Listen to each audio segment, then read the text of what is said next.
కర్కాటక రాశి వారికి ఈ వారం మిశ్రమ ఫలితాలు, అదేవిధంగా కొన్ని మంచి ఫలితాలు రెండు గోచరిస్తోంది. ముందుగా కుటుంబంలోని ఐక్యతను పెంచుకోవాలి, ఇబ్బంది లేని వాతావరణం నెలకొల్పాలి, సహోదరి సహోదరుల మధ్య ఉన్న విభేదాలు ఏవైతే ఉన్నాయో అవి పరిష్కరించాలి, ఆస్తి తగాదాల విషయంలో కొన్ని జాగ్రత్తలు తీసుకోవాలి, కోర్టుకు సంబంధించిన విషయ వ్యవహారాలు సానుకూల పడే విషయంగా గోచరించడం లేదు, వృత్తి వ్యాపారంలో ఇబ్బందులు తలెత్తాయి, కష్టానికి ప్రతిఫలం తక్కువగా ఉంటుంది. అయితే స్నేహితుల సలహాలు, వాళ్ళ అండదండలు మీకు లభిస్తాయి. వృత్తిలో మీరు ఎదగాలి అనే భావన ఎక్కువగా ఉంటుంది. ఏకాదశాధిపతి లాభాధిపతి అయిన శుక్రుడు వ్యయంలో ఉన్నారు. లాభాలు బాగుంటాయి, ఖర్చు తక్కువగానే ఉంటుంది. అయితే అనాలోచిత ఖర్చులు ఎక్కువగా ఉంటాయి. మీ ప్రమేయం లేకుండానే ఖర్చులు పెట్టే విధంగా గోచరిస్తుంది.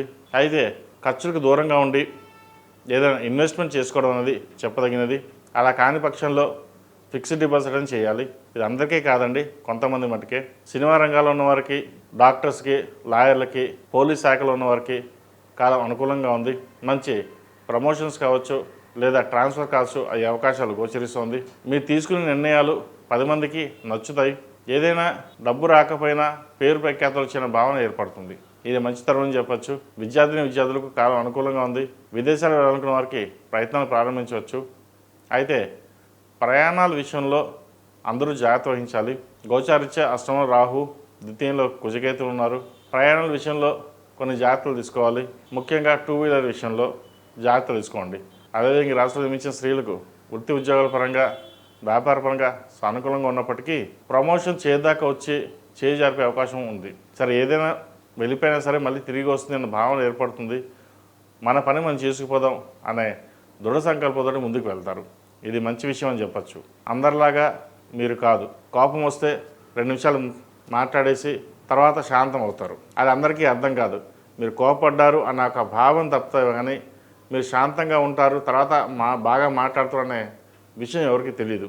అటువంటి విషయాలు మీరు జాగ్రత్తలు తీసుకోండి అంతే. అదేవిధంగా ఆరోగ్య విషయంలో కూడా కొన్ని జాగ్రత్తలు తీసుకోవాలి. ముఖ్యంగా స్కిన్ సంబంధించి, జీర్ణ వ్యవస్థ సంబంధించి ఇబ్బందులు తలెత్తే అవకాశం గోచరిస్తుంది. శ్రావణ మాసం ప్రారంభమైంది. ఈ శ్రావణ మాసం నెలలు కుబేర కుంకుమతో అమ్మవారిని పూజించండి. ఆ అమ్మవారి కరుణ కటాక్షాలు మీకు లభిస్తాయి. ఈ రాశిలో జన్మించిన వారు ప్రతిరోజు ప్రతినిత్యం ఓ నమో నారాయణ ఒత్తులతో దీపాలను చేయడం, అదేవిధంగా కాలభైరవ రూపం మెడలో వేసుకోండి. మంచి ఫలితాలు సంప్రాప్తిస్తాయి. ఈ రాశిలో జన్మించిన వారికి కలిసి వచ్చే సంఖ్య 4, కలిసి వచ్చే రంగు గ్రే. ఏదైనా పని మీద బయటకు వెళ్ళేటప్పుడు సోమవారం కానీ గురువారం అడిగిన వెళ్ళండి. మంచి ఫలితాలు సంప్రాప్తిస్తాయి. ఈ పూజా స్టోర్.in పసుపు కుంకుమ నుంచి దేవతా విగ్రహాల దాకా అన్ని రకాల పూజలు, వ్రతాలు, వివాహం, గృహప్రవేశం, హోమాది శుభకార్యాలకు కావలసిన పూజా సామాగ్రి అంతా ఒక్క క్లిక్తో మీ ఇంటి వద్దకే. నేడే ఆర్డర్ చేయండి మీ ఈ పూజా స్టోర్.in లో. 1 stop for all puja needs.